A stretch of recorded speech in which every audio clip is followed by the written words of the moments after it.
Zhilin Kael stood in the dimly lit maintenance room of the research facility, fiddling with the worn-out lock on the storage cabinet. It had been 3 days since he'd last checked the inventory, and a nagging sense crept into his mind that something was off. Not just the faint scent of disinfectant or the creaking pipes, though those two were familiar irritants, but a feeling that time itself had begun to unravel. The fluorescent lights overhead seemed to pulse with an otherworldly rhythm, casting an eerie glow over the scattered tools and dusty equipment. Zhilin's eyes scanned the labels on the shelves: electrical components, pneumatic tools, and biological waste disposal.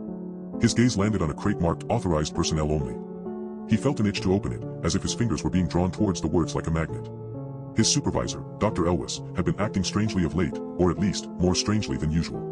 Zhilin couldn't quite put his finger on it. Perhaps it was the way Dr. Elwes would pause mid-sentence, as if recalling some forgotten protocol, or the faint smile that seemed to play across her lips whenever she spoke about the project. As Zhilin worked, the sounds of the facility began to blend together: the hum of machinery, the muffled voices from the adjacent lab, and the steady drip of water somewhere in the distance.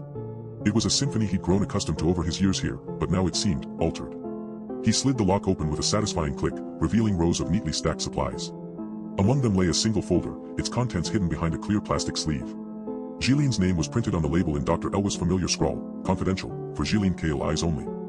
A shiver ran down his spine as he pulled out the folder and opened it. Inside, he found a series of handwritten notes, each page filled with cryptic symbols and mathematical equations that meant nothing to him. The last entry read, "Deviation threshold reached, prepare for." The words blurred together on the page, but one phrase stood out, or rather, seemed to be written in a different hand: "Do not trust your memories." Zhilin's eyes snapped back to the present as he felt the floor beneath him seem to shift, like the surface of a pond after a stone had been thrown into it. He looked around, trying to pinpoint what was changing, but everything appeared normal. The tools were still scattered on the shelves, the lights still hummed above, yet somehow, the very air in this room felt thick and heavy, as if time itself was condensing. He stuffed the folder back onto the shelf, telling himself it was nothing more than paranoia.